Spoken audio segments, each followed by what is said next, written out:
Thank you very much for the introduction. I'm very happy to be here and to be able to introduce the Wohnprojekt Wien to you. Wohnprojekt Wien is an example for sustainable housing in Vienna, and it's also the name of the association that actually is owning it and administrating the building today. What you also should know before talking about the project is that it is a co-housing, so what we heard from Christine before. And there are many different kinds of co-housing projects, from eco-villages to really just building together. But what they all have in common is that co-housing projects are co-initiated and co-created by the future users. So this involvement of the future users is very crucial for the whole project and for the design. And mainly those groups have two major goals. It is to build together and or live together.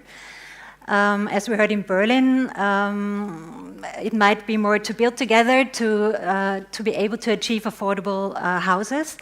But as in Austria, you have a strong social housing market, and 70% of the housing production in Vienna is subsidized housing.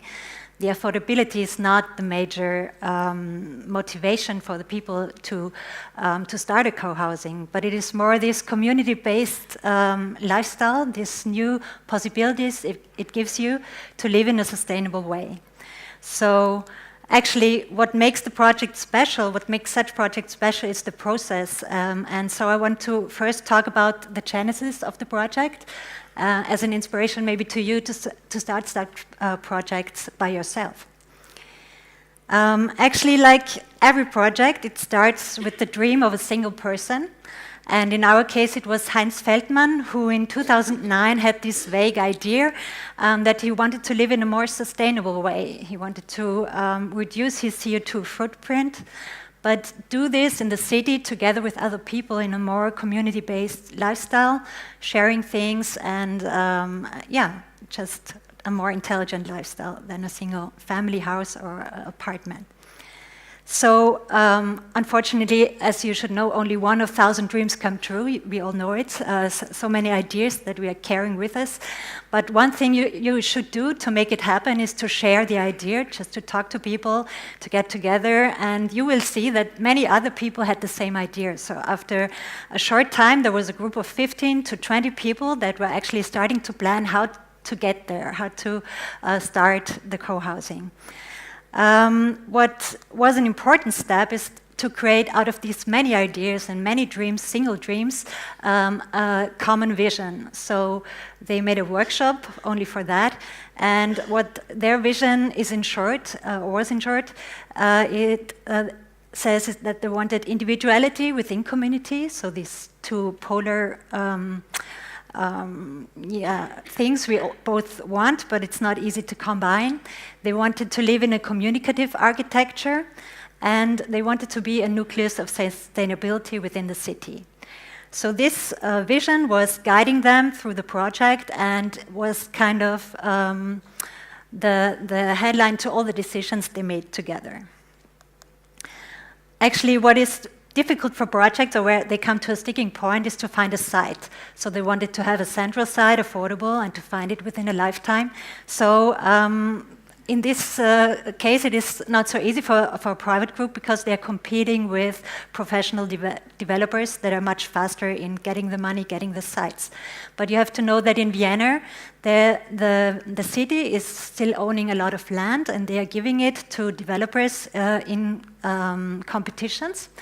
But at these competitions, only developers together with architects can participate. So we suggested to the group to make a cooperation, a very unusual cooperation, to go together with a developer and participate as a team. So we made this team of Wohnprojekt Wien, the association, a developer that was ready to take the risk.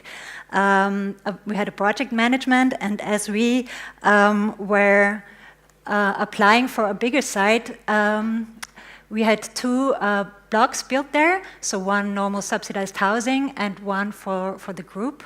And the other one was designed by Superblock architects. yeah, this is actually, we had 6 weeks actually to put out the major layout of the project together with these 15 people, of which the group was consisting at that time. And that's what we suggested. And fortunately, we could win. And here we had our first celebration, which is very important to keep the energy in such projects. After winning the competition with 15 people, it was clear that the group would have to grow. So they made info meetings and trying to find their future neighbors. They were spreading the idea. And actually, more than 200 people applied or were interested. And there were interviews, question sheets. So within 2 months, they could find their future neighbors. And together with this bigger group, it was about 70% of the future inhabitants, we started the participatory planning process. There were 3 levels of participation in the project, and the first one of them was that you could design your apartment with us in direct meetings. And actually, what shows you that you really have to think different as an architect is that for 40 apartments, meeting twice for each apartment, starting with question sheets, for us it meant that we had to have 80 sessions, design sessions within 2 months within this design period. So that's really how you have to think of how to manage that before you do it. And another level of participation was a working group, so 10 to 14 people were with us deciding all the details of the project, the materials, the costs, the layout of the communal spaces. And the third level of participation was for very important topics like the ideas for the community spaces and the wishes for the community spaces. We made workshops with the whole group. And also for the contribution of the flats, it was not clear when you entered the group where you would live within the house, was made with the whole group. So now after moving in and many visitors coming to the project, there's one question that every average visit is asking, and that is, how can it work with so many people without never-ending discussions and arguing all the time? And that brings me to the point that the organization of the group is very important to manage such a project and to make it in a normal project development time. The system we chose for the organization of the group is the sociocracy based on working groups and to the topics of the project. And these working groups actually take the decision in their topics. So actually leadership is spread all around the project. There are always 2 delegates that only coordinate these working groups. And it is also a system for how to make decisions in another way. So it's a good mixture between basic democracy and a more hierarchy-based organization. Oh, actually, what I wanted to point out before I come to the next is that to make such an organization work, it needs time. So every member of the group had to spend 11 hours a month investing to the project. And by 50 to 60 people working together over 3 years, we had this amazing amount of 24,000 hours spent into the project before it was before the people moved in. So that brings me to the architecture and the facts. What finally was built. This is what the project looks today from the courtyard. It's a 7-story building with a communal rooftop. 100 people live in this house. It's 67 adults and 33 children, always getting more. And actually, it was one goal that the group should be very mixed, so mixed in ages, professionalities, and also lifestyles. So this should also make it on the social side very sustainable, so renewing somehow. They live in 39 apartments, each different, organized around a central staircase that actually works also as living space in the house. As I told you, each apartment is different, and they are from 35 square meters to 150 square meters, which is a student shared flat, and no apartment looks like the other. For us as architects, this meant that, as Christian already pointed out, that you have to not design a product where everything is fixed, but you have to design a system that is still open for adaptation and for the participation. So the bearing walls are around the central staircase and the outer walls, but the inner layout of one floor, so the partition walls, the layout of the flats, the situation, the position of the windows and the balconies was still open for the participation. It is not only a housing project, we also have 350 square meters of office and commerce. We have a grocery store and a little cafe at the corner run by 8 people of the project.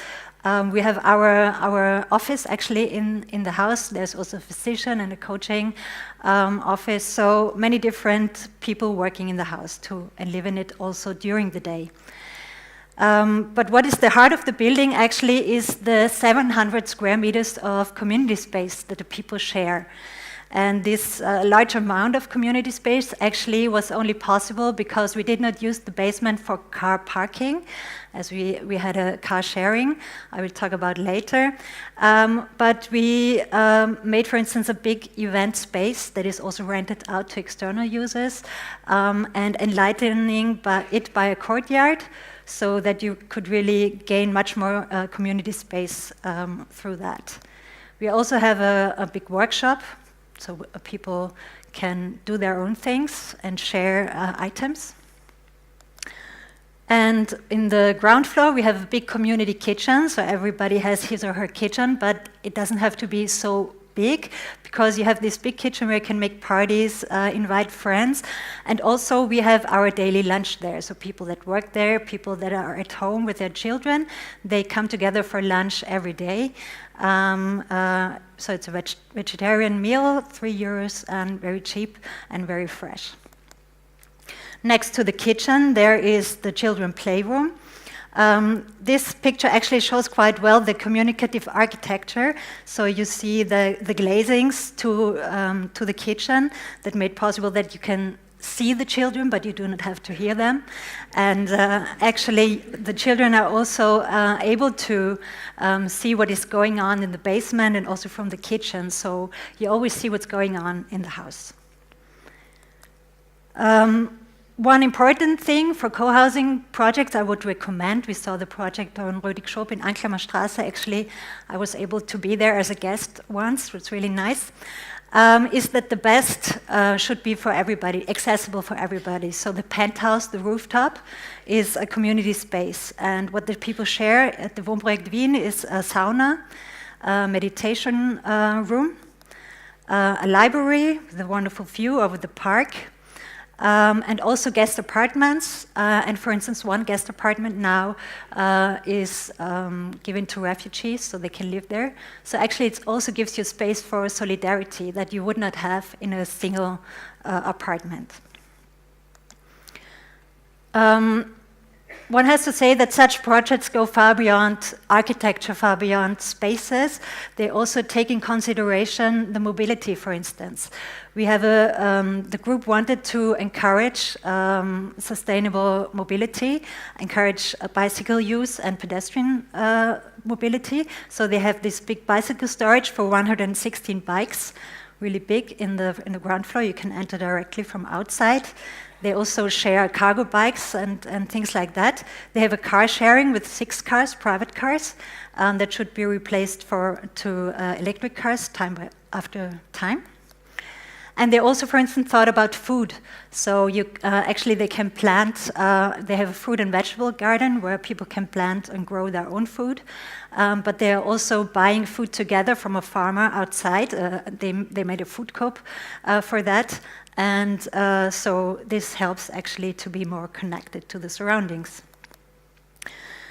On the financial and the law side, one has to say that it is not individual ownership. The project, when you move there, you will not own your flat, but you will be part of an association that is owning the whole house. And when you move out, you give back the flat to the association, and so you're not able to sell it at the market for the best price. That should prevent speculation and make it affordable for also the next generation. And also, it should the people should be able to decide who is moving in to keep the vision alive.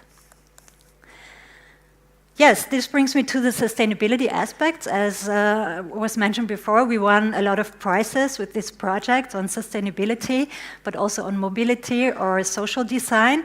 And actually what I think makes the project so sustainable or maybe different to others is not that it is the best energy efficient building ever built, but actually it takes in regard all the three aspects of sustainability, so the environmental aspect, the economic aspect, and the social aspect.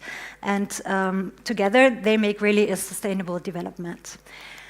Just in short, I made this list. You can pick whatever is interesting for you. It is very energy efficient, almost a passive house. For instance, there was a focus on ecological construction materials, and it has a small photovoltaic and so on. So that's the ecological side. On the economic side, I mentioned that it is a shared ownership, so to prevent speculation, but also the user cost is quite low for Austrian standards. That, of course, was made possible because it is a subsidized housing. And also this whole thing about sharing really helps you to live in a more affordable way than in another building, which is often not measured when you do a housing. Well, and I want to point out what it means to use 6 instead of 40 cars. Actually, for us, it meant that we could save money by not building these plots. If you say 6 cars to 40 cars, it means saving €500,000 euros for the project, and also saving space around 800 square meters. And we reinvested it partly to the community, and so this actually makes your life much different than in another house. The social sustainability aspects are already mentioned, this communicative architecture, the participation for identification, and also the aspect of solidarity, as there is, for instance, a solidarity fund that helps people that could not afford to live there in 2 flats to live there. Last, I want to go to the everyday experiences. After 2 years living there, or almost 3 years now living at the project, we asked the people, what was the most striking memory? What really changed your life? What really happened in these 2 years? And for instance, Heinz Feldmann, he told us that for him the biggest change is that he formerly lived at 80 square meters and had a Mercedes. And when he moved in, he just sold his Mercedes, but now he can choose between 6 cars. So actually sharing is enlarging your choice. Then Petra, she was designing with us, and at one point she said her flat, and at one point she said, wow, that's really bad, because now if I'm not satisfied with my flat, I cannot blame just the architect. And I have to take over responsibility for my decisions. And so people involved means that they really take over responsibility and they get a deeper insight in planning processes. And for instance, Lizzie, she's living here with her little boy. And for her, as a mother taking care of her child, it is the community aspect is the most striking, actually, because she is part of the lunch every day, and for her it means that she has to cook once a month for getting a fresh meal every day. So this really saves a lot of time, and it's much nicer to eat together. So this is what it looks like every day. And another aspect is this intergenerational aspect. For instance, Veronica, a young retiree that moved to the project together with her son, actually in separate flats, said that she's, for instance, working in this grocery and cafe. She said she would never have done such a thing on her own, but the community gives her the possibility to really do things. And so she never is lonely, she never is bored, and a lot of her friends not living in such projects actually complain about that. And in the end, I want to point out Michaela. She moved to the project mainly because of this solidarity that she's lacking in our society. She said that solidarity actually in this project is an everyday experience. So neighborly help, a friendly ear, or childcare and sick bed visits is quite normal. And even we have this solidarity fund, she says, that are supporting the flats, and that really makes her happy. And for her, it is important to share this good life with others. That makes her more satisfied. And actually, that also is also what makes us as architects more satisfied. With these projects, we get so much connection to other people, and we feel that we can contribute something to the whole. And I think that's what you have to understand with every project. You're contributing something to the whole. So thank you for the attention.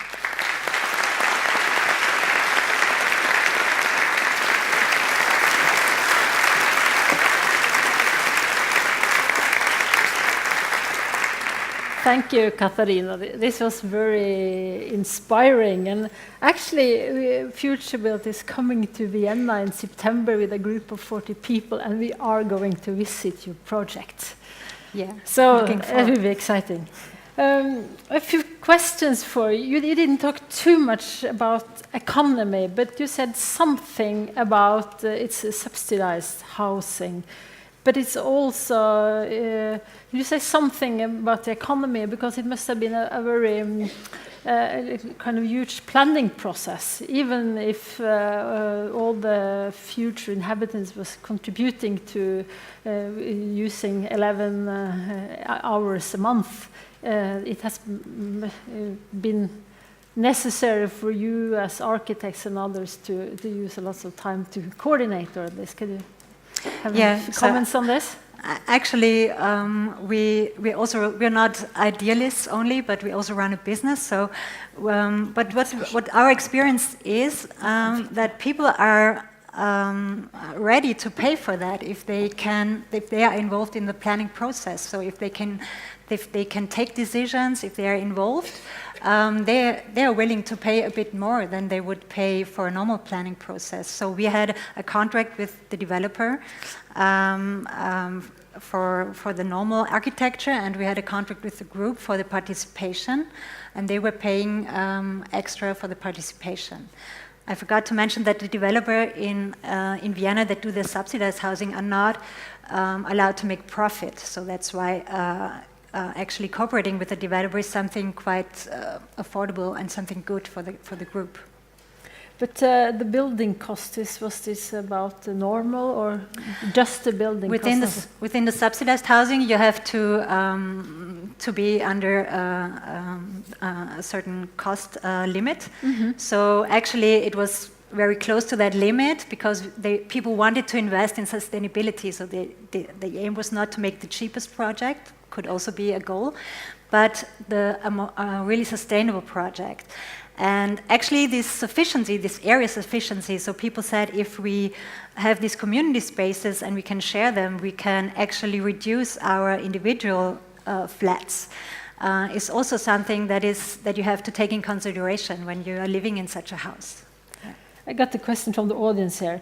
I'm reading it. Is this a kind of project applicable to cities in Norway where we don't have the same kind of subsidizing of housing? Is it dependent on public subsidies to make it affordable, or are these examples of projects without subsidizing? Wow.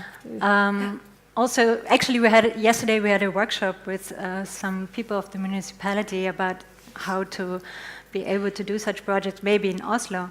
And I think it's not dependent on subsidies. It makes it maybe easier for the people.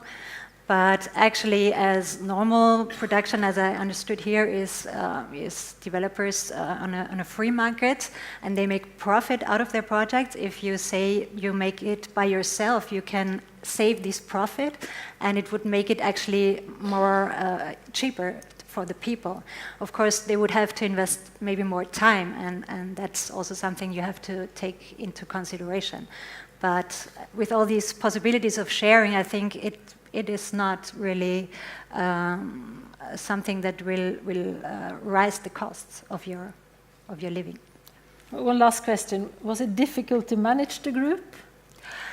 Actually, a lot of people. Actually, with this group, it was really easy. They had such a good spirit, and they were very constructive. They were giving so much energy back, so much energy we invested. We got, I think, back double. So it was really a smooth group. We did more projects, not with every group. It's the same spirit, but it's always something that we really like to do. So it's not. We never lose energy with these projects, actually. Thank you very much, Katharina.